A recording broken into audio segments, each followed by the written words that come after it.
Izmir کو جب پتہ چلتا ہے کہ عائشہ نے اس کی کامیابی کی خوشی میں ایک نفلی روزہ رکھا تو اس کے دل میں عائشہ کے لیے اہمیت اور بھی بڑھ جاتی ہے۔ وہ اب بحرانی کے ساتھ ساتھ خوش بھی ہو رہا ہوتا ہے کہ عائشہ کتنی اچھی ہے اور اسے کتنا خیال ہے میرا۔ تو اگلے دن ازمیر عائشہ کے لیے گجرے لا کر ڈریسنگ ٹیبل پر رکھ دیتا ہے۔ عائشہ کو چونکہ گجرے بہت زیادہ اچھے لگتے ہیں تو جیسے ہی اس کی نظر ڈریسنگ ٹیبل پر موجود گجروں پر پڑتی ہے تو وہ بہت زیادہ خوش ہو جاتی ہے اور خوشی خوشی وہ گجرے اٹھا کر اپنے ہاتھوں میں پہن لیتی ہے اور دل ہی دل میں ازمیر کا بہت شکریہ ادا کرتی ہے۔ دوسری طرف نوشین جو کہ اب دیکھتی ہے کہ ازمیر بہت زیادہ خوش نظر آنے لگا ہے تو وہ جا کے ازمیر سے کہتی ہے کہ ازمیر تم کافی عرصے کے بعد بہت خوش دکھائی دے رہے ہو، تمہاری خوشی دیکھ کر میرے دل کو بھی سکون ملتا ہے اور میں بھی خوش ہو جاتی ہوں۔ یقیناً یہ جو خوش تم دکھائی دے رہے ہو اس کے پیچھے ضرور مام کا ہاتھ ہے اور اگر واقعی مام ہے تو اسے مستقل اپنی وجہ بنا لو۔ میں تمہاری زندگی خوشیوں سے بھری دیکھنا چاہتی ہوں اور میں چاہتی ہوں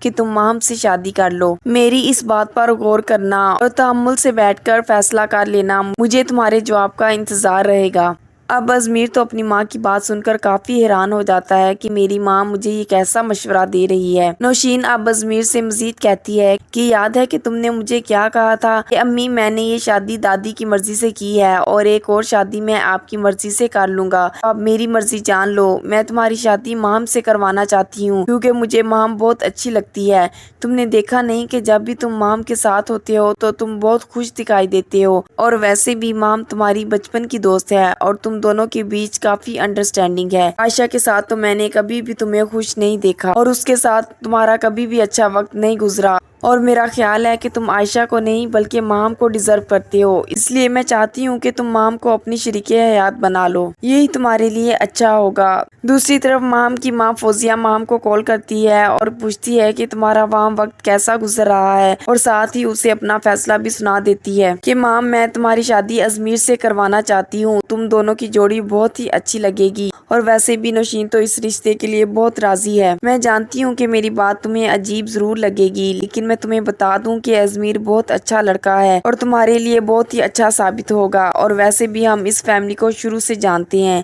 ازمیر سے تمہاری شادی خوب نبھے گی۔ اب یہ ساری باتیں سن کر مام تو دل ہی دل میں بہت خوش ہو جاتی ہے کیونکہ وہ بھی تو یہی چاہتی تھی اور وہ جب سے یہاں آئی ہے وہ ازمیر کو پسند کرنے لگی تھی لیکن ازمیر سے ایک لفظ نہیں کہہ پا رہی تھی اور عائشہ کی وجہ سے وہ خاموش ہو جاتی تھی اور ازمیر سے اظہار محبت نہیں کر پائی، لیکن جب فوزیہ اس کے سامنے یہ بات کرتی ہے تو وہ فوراً اپنی ماں کو ہاں میں جواب دیتی ہے۔ دوسری طرف ازمیر تو اپنی ماں کی باتیں سن کر پریشان ہو جاتا ہے تو عائشہ ازمیر کے پاس آتی ہے اور پوچھتی ہے کہ کیا بات ہے، آپ ایسے پریشان کیوں نظر آ رہے ہیں؟ اب ازمیر تو اپنا سارا غصہ عائشہ پر نکال دے گا اور بلا وجہ اس پر بھڑکنے لگے گا۔ وہ عائشہ سے کہتا ہے کہ میری جان چھوڑو، تم کیا ہر وقت میرے پیچھے مکھی کی طرح منڈلاتی رہتی ہو؟ مجھے کچھ نہیں ہوا، بلا وجہ اپنے پاس سے باتیں مت بنایا کرو، مجھے تمہاری کسی بھی طرح کی مدد کی ضرورت نہیں ہے، چلی جاؤ یہاں سے اور آئندہ مجھے کسی بھی چیز کی ضرورت ہوئی تو میں تمہیں کہہ دوں گا، پلیز مجھے تنہا چھوڑ دو۔ اور پھر وہ عائشہ کے آگے ہاتھ جوڑ کر اس سے وہاں سے جانے کا کہتا ہے۔ عائشہ ازمیر کے اس رویے پر کافی زیادہ پریشان ہو جاتی ہے اور سوچتی ہے کہ پتہ نہیں ازمیر کو کیا ہو گیا ہے، اس طرح پہلے تو اس نے کبھی نہیں کیا تھا۔ دوسری طرف نوشین کی دوست جب اس کے گھر میں آتی ہے تو وہ جیسے ہی مام کو دیکھتی ہے